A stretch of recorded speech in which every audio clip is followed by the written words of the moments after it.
Morning, everybody.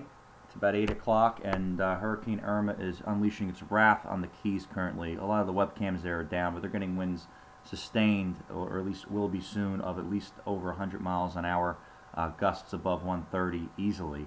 The National Hurricane Center actually just put an advisory. This is a Category 4 now. It's barreling right for the west coast of Florida. And again, everything's on track. Nothing's overhyped. This is the real deal, guys. Let's take a look at the radar real quick here. You can see that eye wall right now is just completely pounding Key West. I mean, I don't know if you're going to get any images. Actually, I'm looking at my TV right now, and actually there is an image from Key West, and it looks pretty brutal right now. I mean, let's just hope that they don't get the worst of the winds, but I don't know how they couldn't, being right in this eye wall. This storm is just so big right now. It's pretty unbelievable, the vast size. If we really zoom out a little bit on this, you can see how big this storm is compared to the state of Florida. And this center is going to track, and I believe just up the coast. I don't think it's going to come in like other models had yesterday. Right up the coast, it's Naples, Fort Myers, Marco Island areas in a devastating path of this hurricane. You can see that. Here's an updated model. I showed you this yesterday, but it's updated now. These are all winds of around 100 miles an hour near the center, if not more. Moves through Key West as an eye, and then it just makes a beeline for that southwestern coast of Florida. And you can see these are just the gusts.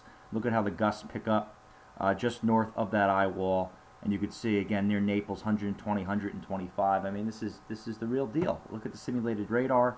Look at that eye structure that the storm's going to hold, and then if we work our way up the Florida coast here, you can see the storm. It's going to weaken eventually, but it's going to maintain a decent amount of strength as it works its way up the coast here, which again, devastating blow for the west coast of Florida. The storm surge is going to be in some cases over 12 feet, and we just have to wait and see. You know, you hope that it's not as bad as you expect, but unfortunately in this case it's going to be, because the winds and the power and the size of this storm, not unprecedented, but extremely impressive. And this is the latest advisory at 8 a.m. from National Hurricane Center. You can see sustained winds 130 miles per hour, so you know gusts. We're going to see gusts. I showed the model had 130 gusts, but there'll be gusts over 150 for coastal areas. Pressure at 929, and this is still going to strengthen a little bit. That's the craziest thing.